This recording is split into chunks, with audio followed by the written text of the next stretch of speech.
this heavy panel, but here are the rules. Microphone, bucket, timer with a timing human being, Rory. Yes, want to play the sound?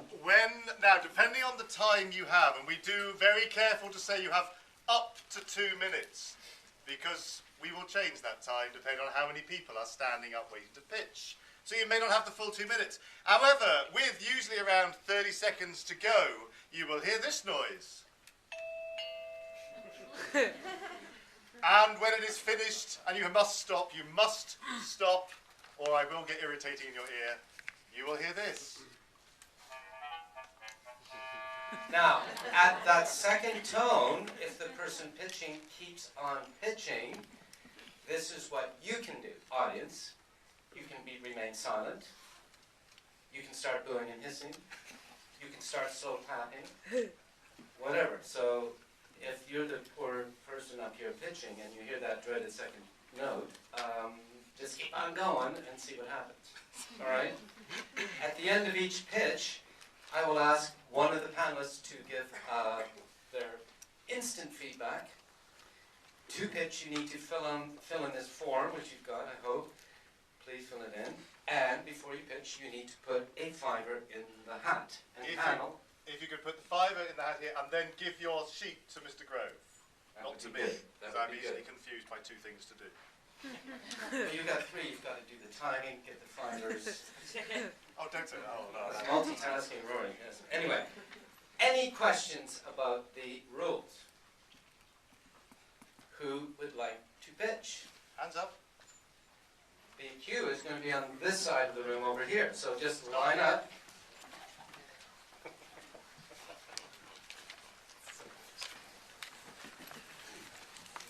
And everyone will get a chance to pitch. Everyone will get a chance to pitch. There's not too many. We might not drop below a minute with this number. He's already at where the fuck is it? No. Okay. I got change. You got change? Alright, there you go. Oh, you got five. No. Good. And your name into the microphone. Make sure. It's better to stand close. Can I take it off? Yes, you can. Yeah. Okay. And your name, please. Kieran. And the pitch is called Shpongle R. Shpongle R. Does anyone have a pen that works? Oh, I've got one here. Jesus. It's like Raindance, right? It's not coming off his time. Sorry, start again, sorry. The title is called Shpongle R. Right. Okay, you've got 2 minutes starting now. Okay, Shpongle R is a 90-minute low-budget feature film set in one location. It is about personal change. If we carry on doing the old ways of being, we somehow protect the whole. And we flip that across, and if we take on something new, we find out we can still protect the whole. So this is about the feelings and emotions surrounding this illusion and fear at the introduction of something new. And we follow 4 swashbuckling adventure tramps on their rickety grounded trawler, the Shpongle R. 2 days over 1 weekend, weave together light romance and friendship with dark comedy, as it is not time, but the feelings and emotions of the whole, the subject of this change, which we realise to be the ship itself, that dictates the chronology. 2 new crew members come aboard on day 1 and then subsequently disappear by day 2. A young and focused man called Richard and a wild yet responsible woman called Jerry. They join the 4 parts of this whole. Frank is a procrastinator with a wild past who feels the tethers of life slipping. Harville is a musician deafened by fear, and Colm is an obsessive-compulsive with no understanding of himself. Amir is an artist who can't see through his own deluded reality of the world. Either by fate or potluck, Frank and Jerry reunite after a meeting a few weeks prior. The other 3, suited and booted by Richard, are happy to reignite their fantasy of a commune out at sea. As soon as the disappearance happens, Frank is eager to see Jerry again. However, the other 3 are more than happy just to conjure plots and live within their own fantasy of world. Not only has Frank got to think through their deception and fears about what's going on, but also he has to deal with the darker beast that lurks in the shadows, which is their representation of the ill-at-ease Shpongle R itself. No sooner is Frank got off the ship as he's swept off his feet by some unexpected news of Jerry's little secret, and we leave him and the story open as he decides what to do next. Imagine Amelie, You'll Love Me If You Dare, and 5 seconds. 5 seconds. Imagine Amelie, You'll Love Me If You Dare, presenting an image of Tom Waits explaining Christopher Nolan to a perfect stranger whilst feeling a little bit worse for wear, and we're getting pretty close to Shpongle R. That's a pitch, thank you, Gareth.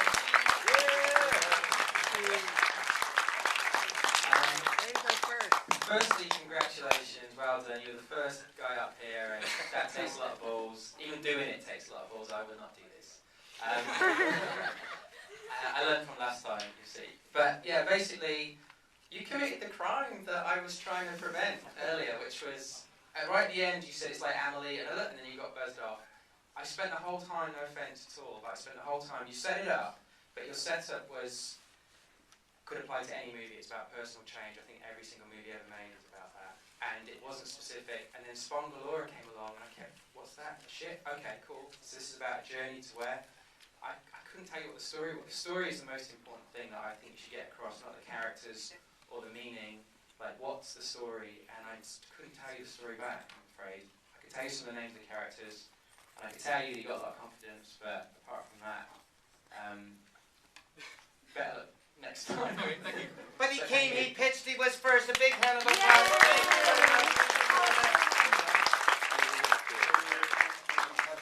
Money.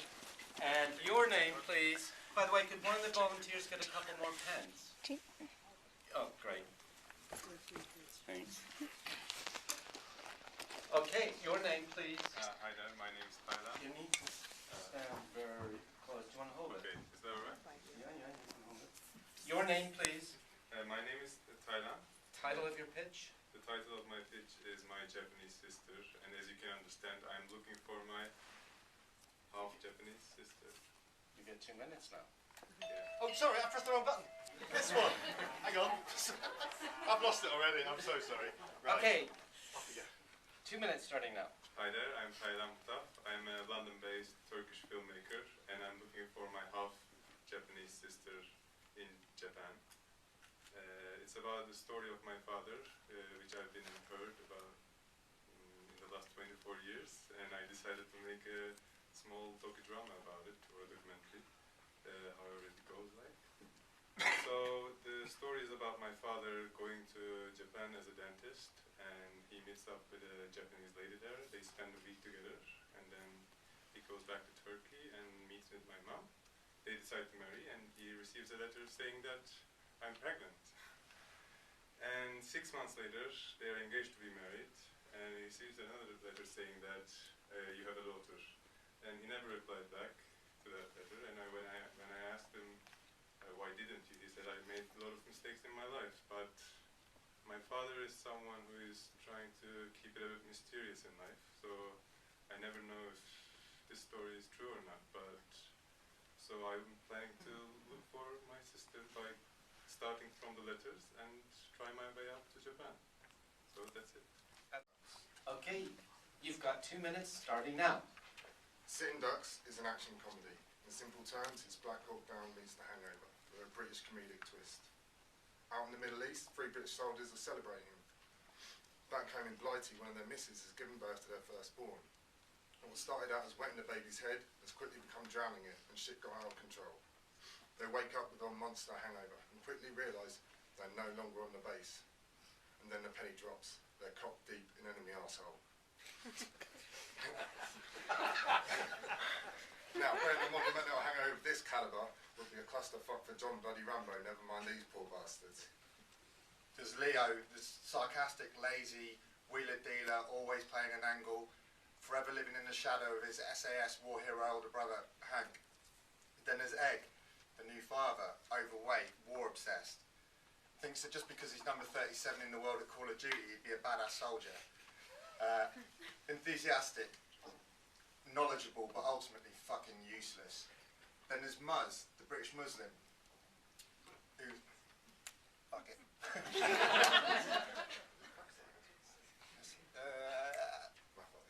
It's alright, relax. We'll give you a few more seconds. The British Muslim... No, it's not.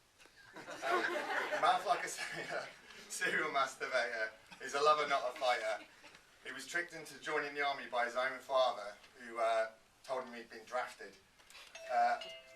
Behind enemy lines, hung over the fuck, unable to tell arsehole from elbow, and in enemy militia moving in, Leo, Egg and Muzz are sitting ducks. Got there in the end. Oh, what's the best? Thank you! Alberto, for writing, what kind of review of variety write for that? Well, I'm not a reviewer, so but I can come back to them on it. I think that, you know, I think Black Hawk Down meets The Hangover is a very good pitch. I think that's the right way to start it. I think the Lynch Brothers sounds very cool as well. Sitting Ducks, you know, it's there's a movie called that already. It sounds very familiar to another British movie. But I have to be honest, I think you spent too much time explaining who the characters were rather than what they actually did or what. That's because it took about 10 years to get through. That's all right. But I think, you know, in this crazy world of movie making, like literally things do get, you know, greenlit with the opening logline, and Black Hawk Down meets Hangover is a pretty good one in my opinion. So I know the pitch, you know, wasn't great, but I think once you develop the story, let people know a bit more about what it's actually about, then less than the characters. I think, you know, good job. Cool. Okay, On Tender Hooks is a feature-length documentary, Fly on the Wall, which is about human suspension. For anyone who doesn't know what human suspension is, it is when you suspend your whole body in mid-air using meat hooks which have been pierced through your flesh. So you're completely suspended. You can have these meat hooks placed in any area of your body. I've seen people have them in their knees, on their chest, 10 down their body, 10 down the back. And my aim with this feature is to actually show the cuddly and the human side of suspension, which is often seen as quite a freakish thing. The project I've already started working on. The project began with a short film which is actually premiering at Raindance on Wednesday at 2 p.m. Just mention that. From that, I've now developed a lot of connections within the suspension community, mainly for a company called Constant Elevation, who suspend people all around the UK and are completely wonderfully mental. From that, I've now got some quite exciting things already planned. I'm going to be following this company. I'm following a freak show magician as he attempts to perform the first fire-breathing suspension. I'm going to suspension conventions in Texas and Oslo, where you see very experimental convention, and you know, I'm following different performance artists, all slowly developing. And as part of this documentary, this Sunday I will be filming myself doing my first human suspension to be put in the documentary, to have someone who, like myself, who has never actually had a desire or a craving to suspend, to actually put their body through the extreme. Yeah, it's a completely low-budget project. I don't know where I'm going to get the money from. I'm hoping it will, as I snowball and keep finding new things to film, because it's a very home video style that I want to do it in. Very good fly-on-the-wall home video, but yeah, hopefully it will come and I can continue to film people suspending. That's my a pitch. pitch. Thank you. Now, Rupert, you deal with branded entertainment. You think you can find a brand to sponsor? Get someone hung up on the idea. There's lots of puns. I thought it was very good. I thought, first of all, it's very concise. It's very relaxed as well in terms of how you're actually delivering the pitch. I think you're taking your time with it. I think it's very important. I kind of get the idea, get the space. I see what you're dealing with straight away. Telling me it's feature documentary, and it's kind of good fun. I like it. I like the title kind of works in with what we're talking about as well. It's a good title, so that kind of got me thinking straight away. So good hook on that. I think in terms of an idea and a concept, I think it's kind of interesting. I come from features. I make feature films. I'm not a doco guy. Perhaps further down the line might be good to get some feedback from it. But I think so the energy that you deliver with, I'm hooked in. I'm interested. I think it's a good world. I think it's quite interesting as well. I've never actually heard of this. Anything actually like it. So I'm straight away thinking you're on the right lines. You told me that it's low budget. You told me that the space that it's going to be in, and you're going to try your best, and you're willing to participate and get involved in it as well. 6 down the back. What's 6 that? hooks in the back. 6 hooks down the back. I'd like to see some of that, maybe for other reasons. But I'm kind of That's getting kinky there, Rupert. But anyway, I thought it was good. I enjoyed it. A good pitch, concise, clear, kind of simple as well, easy to follow. So I think that's, in my terms, a good pitch. £135. There's a 12p in here from someone. I didn't know the UK made a 12p coin. Okay, right. All right then. Well, what we have got, if you don't want me to do them, I've got some other stuff to show. Yeah, get some other stuff. Get some other Let's stuff. get the All money right, back. what we got here? Right. Guys, who was the person who came from New York? Did you come from New York just for this? No, I came from Berlin. Berlin. You came from Berlin. No, I came from Athens. What?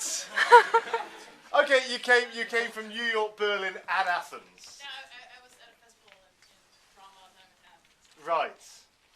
You've now confused me too much. I know where you're going with this, Roy, but you're going to have to start again, I'm afraid. I have no idea where I was going with that, but anyway, right. Can I ask, is there any, sorry, what? You usually say who's come the furthest. That's what I'm about to do, Janet. Exactly right. That was would be leading into, but you confused my poor simple mind. Do you know what? I turned down a handwritten invitation from Emma Thompson to a charity do to be here tonight. I want to let you know that. And that's true, by It the is way. true. It's on my desk. It's not Do you know, made it's up. the charity do, which means I'd have to give them money when I got there. 'Cause, you know, that's why I'm here. Really. That's why Look at these clothes. You think I can afford to go to a charity do? Right. Is there anyone who's actually come further than Berlin, Athens, or New York to be here Where today? did you come from? I'm from Germany, from Nuremberg. Nuremberg. Is that further than Berlin? That's not further than I didn't think it it's was. further, it's further. It's not. No. Anyone else? Has anyone come from further? No? Oh, hang on. What we got? Where? You see, as soon as someone says New Zealand, they win. Unless you come from Kiribati, you win. It just ruins the whole. Roy, they come from New Zealand for the festival, or they just Are you, do you actually live in London, like most of New Zealanders? You have come for the festival. That's good enough to me. What do you want to give him? I don't know. I'm Well- looking for the prizes for Well, I've got loads of stuff down here. No, I can say that one. For coming a long way. Oh, hello. More prizes. Oh, lovely. That's more than I expected to have. festival bag. I'm going to give him a festival bag, but I'm going to give him one of the ones wrapped in plastic that I had out. Wrapped in plastic. Twin Peaks all over again. Right. Are you ready for this? People in front. Because I throw like a girl. That's very sexist of me. I throw like a person who can't throw. Whoa, that was a good one. Someone who works in our office is actually a member of an international frisbee team, so I'm learning. This is good stuff. Right. Oh, no. Does anyone know where Jameson's is made? China. Dublin. Oh, you said Dublin. It's the obvious answer. It's true. Do you know which postcode? There you go, sir. Have a bottle of whiskey. Are we done? Are we ready? I get to eat my last donut without giving it a prize. Results. Marvellous. And the jury has spoken. Welcome to the jury again. Thank you. Rupert, Bryan, Alberto, Lopez, Rob Whitehouse, and Gareth Edwards. Gentlemen, have you reached a decision? We have, Cool. after much deliberating. First of all, what did you guys think about the quality of the pitches tonight? I think, we all thought it was pretty tough. There were quite a few that we wanted to kind of, highlight.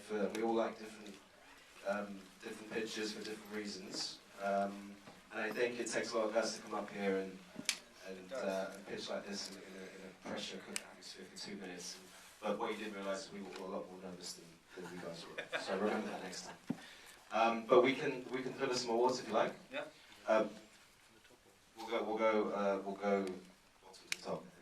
So only 3, but we wanted to give an honourable mention, aka 4th, to Jesus and Judas.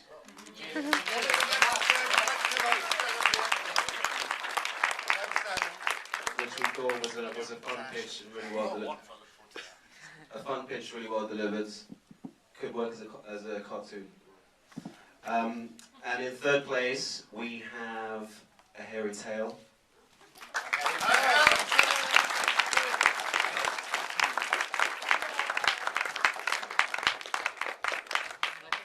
This was one of the 1-minute pitches, I think, which shows that you don't need a huge amount of time to get an idea across. It was a fantastic pitch.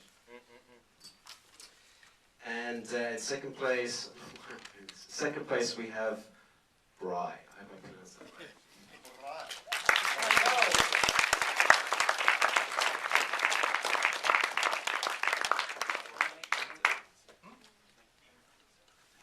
Okay. And drum roll, is this for the winner? That is for the winner, yes. Okay. So, the winning pitch is Mandemic.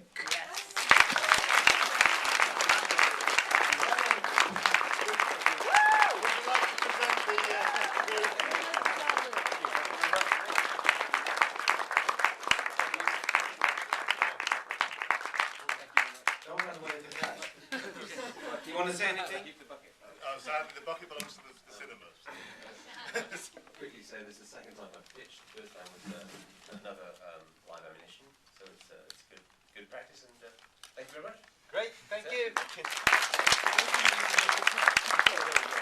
Please join me in giving a big Raindance thank you for another time to our wonderful panel. We don't pay them, they came here on their own dime. Thank you very much. And thank you for coming to live ammunition. Please tell your friends about the Raindance.